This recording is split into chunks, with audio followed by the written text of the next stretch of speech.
Good morning. आज आज मैं सेमुशी लेसन 9 सुक्तय बताने जा रही हूँ। सुक्तय अर्थात अच्छी सी उक्तियाँ। यहाँ संग्रहित श्लोक मूल रूप से तमिल भाषा में रचित तिरुकुलर नामक ग्रंथ से लिए गए हैं। तिरुकुलर साहित्य की उत्कृष्ट रचना है। इसे तमिल भाषा का वेद माना जाता है, जिसके प्रणेता तिरुवल्लुवर हैं। इसमें मानव जाति के लिए जीवनोपयोगी सत्य को प्रतिपादित किया गया है। तिरुकुलर का अभिप्राय होता है श्रिया युक्त वाणी। इस श्लोकों में सरल और भाषा युक्त तथा प्रेरणापद बातों को ध्यान में रखा गया है। श्लोक नंबर 1। पिता पुत्राय बाल्ये विद्याधनम महत् पिता अस्य किम तपस् तेपे इति युक्ति तत्कृतज्ञता। इसमें कह रहा है कि पिता पुत्र को बचपन में विद्या रूपी बहुत महान धन देता है। इससे पिता ने क्या तपस्या की, यह कथन ही उसकी कृतज्ञता है। अगर बच्चे ने यह केवल कथन कह दिया कि उसके पिता ने उसके लिए बहुत ही तपस्या की है, तो यही कथन उसकी कृतज्ञता हो गई। इसका अन्वय है, पिता पुत्राय बाल्ये महत् विद्याधनम यच्छति अस्य पुत्रस्य पिता किम तपः तेपे इति उक्ति तत्कृतज्ञता। अर्थ है, पिता पुत्र को बचपन में विद्या रूपी बहुत महान धन देता है। इससे पिता ने क्या तप किया, यह कथन ही उसकी कृतज्ञता है। श्लोक नंबर 2 है, अवक्रता यथा चित्ते तथा वाची भवेत यदि तदेवाहु महात्मना समत्वम इति तथ्यता। कह रहा है इसमें कि मन में जैसी सरलता हो वैसी यदि वाणी में हो, मन में जैसी भी सरलता आती है वैसी अगर वाणी में हो, तो उसे ही महात्मा लोग वास्तविक समानता कहते हैं। अर्थात वही वास्तविक समानता हुई। अन्वय है इसका, यथा अवक्रता चित्ते तथा यदि वाची भवेत महात्मानः तथ्यतः तदेवं समत्वम इति आहु।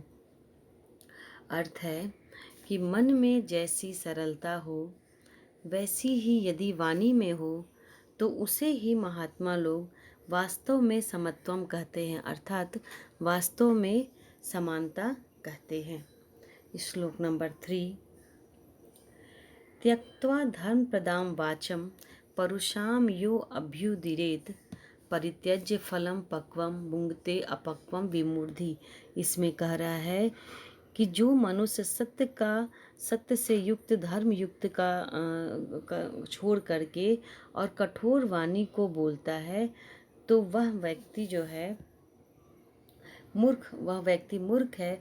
और वह मूर्ख मानो पके हुए फल का त्याग करके कच्चा फल खाता है। वैसा व्यक्ति है जो पका हुआ फल नहीं खाएगा, कच्चा खाएगा।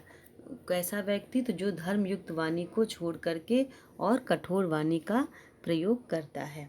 इसका अन्वय है, यह धर्म प्रदाम वाचम त्यक्त्वा परुषाम वाचम अभ्युदीरेत स विमूढ़ि पक्वम फलम परित्यज्य अपक्वम फलम भुंगते।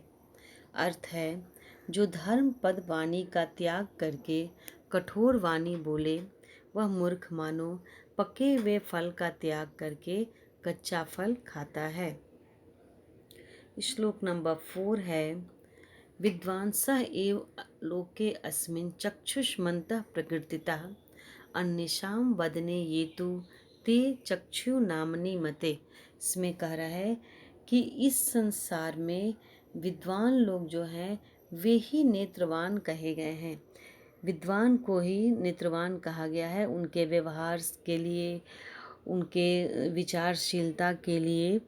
मगर दूसरों के मुख पर, कह रहा है कि दूसरों के मुख पर, अर्थात जो विद्या से रहित हैं उनके लिए आ रहा है कि उनके मुख पर जो नेत्र हैं वे तो मात्र नाम मात्र के लिए हैं कि उनके पास नेत्र हैं। ये दिखने के लिए नेत्र हैं, कहने के लिए केवल नाम के लिए नेत्र हैं। अर्थात हम सभी को हमेशा विद्या प्राप्त करने का प्रयत्न करना चाहिए, कहने का इसमें तात्पर्य है। विद्या, इसका अन्वय है, अस्मिन् लोके विद्वांसः एव चक्षुष्मन्तः प्रकृतितः अन्येषां वदने ये चक्षुषी, ये चक्षुषी के लिए आया है, ते तु चक्षु नामनी मते। इसका अर्थ है इस संसार में विद्वान लोग ही नेत्रवान कहे गए हैं। दूसरों के मुख पर जो नेत्र हैं वे तो केवल नाम की ही हैं। श्लोक नंबर 5। यत् प्रोक्तम येन केनापि तस्य तत्वार्थ निर्णयः कर्तुम शक्य भवेद्येन स विवेक इति रीता। यहाँ पर विवेक के बारे में जानकारी दी गई है। विवेक क्या है? तो कह रहा है कि जिस किसी के द्वारा जो भी कहा गया है, जो कुछ भी कहा गया है, उसके वास्तविक अर्थ का निर्णय जिसके द्वारा किया जा सके उसे ही हम लोग विवेक कहते हैं। अर्थात कोई व्यक्ति कुछ कह रहा है और उसका अर्थ वास्तव में उसका क्या अर्थ निकल रहा है, या जिसके द्वारा ही प्राप्त कर लिया गया, जिसके द्वारा ही समझ लिया गया, उसी को विवेक कहते हैं।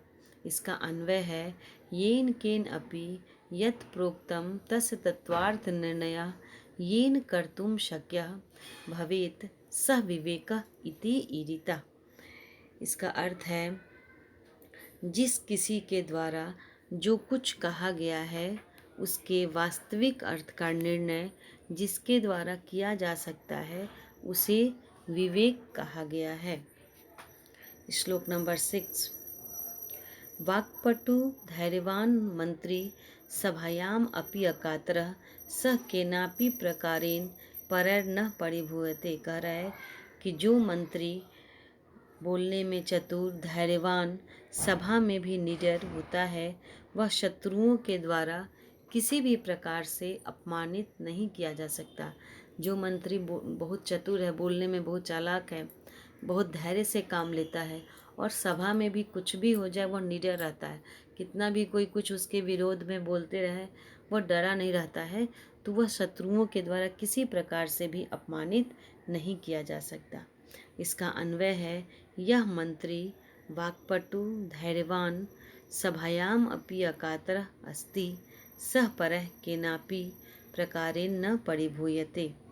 इसका अर्थ है जो मंत्री बोलने में चतुर, धैर्यवान, सभा में भी निडर होता है, वह शत्रुओं के द्वारा किसी भी प्रकार से अपमानित नहीं किया जा सकता है।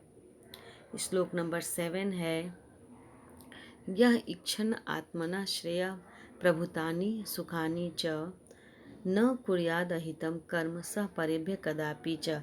कह रहा है कि जो मनुष्य अपना कल्याण और बहुत सुख चाहता है, अपना कल्याण चाहता है या बहुत सुख चाहता है, उसे दूसरों के लिए कभी अहितकारी कर्म नहीं करना चाहिए।